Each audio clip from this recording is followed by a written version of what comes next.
Tony, Oh, ate. nandito ako sa tapat ng bahay nila, Papi.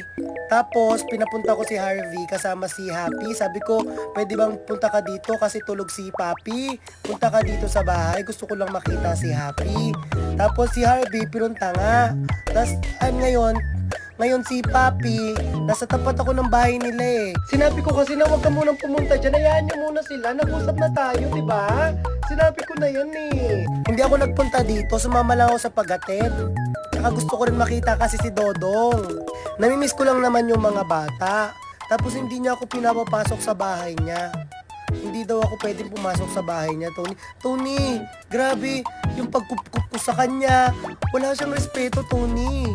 Gusto ko lang naman makita si Dodong rin, kaya sumama ako kay Chong.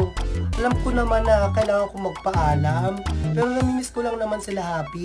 Pero hindi ako pinapapasok ni Papi.